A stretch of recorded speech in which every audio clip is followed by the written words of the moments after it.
ያገሬ ልጆች እንኳን አደረሳችሁ አንድ ትልቅ የሆነ ምክር ልሰጣችሁ ፈልጋለሁ አመት በዓል ሲደርስ የምትጨናነቁ ከሆነ የምታዝኑ ከሆነ ማለት ነው እንግዲህ እኔም ከነሱ ሰዎች አንድ ነበርኩኝ የየራሳችሁ ምክንያት አላችሁ ኦፍ ኮርስ አመት በዓል ሲደርስ ጥሏችሁ የሄደ ሰው ሊኖር ይችላል ብሬክ አፕ ያረጋችሁ የፋሚሊያችሁ ፍቺ ዲቮርስ የህፃንነት ሜሞሪያችሁ ደስ የማይል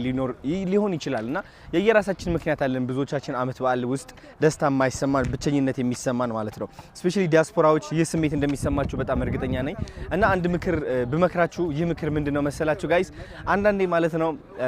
ሆን ብሎ እግዚአብሔር በዚህ መንገድ ያሳልፋል በብቸኝነት መንገድ በጭንቀት መንገድ በሐዘን መንገድ ይህ የሚፈልገው ለምንድነው መጨረሻ ላይ የምትሆነውን ምን አይነት እንቁ እንደምትሆን እግዚአብሔር ራሱ ያውቀዋል እኛ አናውቀውም እግዚአብሔር ራሱ ግን ያውቀዋልና እኔ አሁን እዚህ ደረጃ ደርሼ እንደዚህ 30 በጎች ገዝቼ ከዛ ደግሞ 20 ዶሮ ጨምሬ ከመወደው ትልቅ አንጋፋ አርቲስት ጋር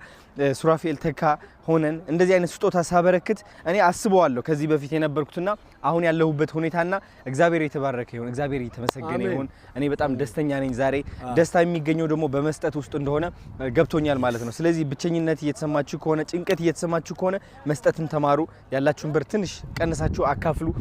በእንስሳ በበግ ከሆነም አሳልፋችሁ ስጡ ባላችሁ ነገር ገባችሁ ብቻችሁ ብቻ አትጨናነቁ ዛ ብቸኝነት ማለት ይህ ነው ሁሉም ነገር ለብቻ የምትል ከሆነ ብቸኛ ትሆናለህና ወዳችኋለሁ ቴንክ ዩ ተከታተሉን እሺ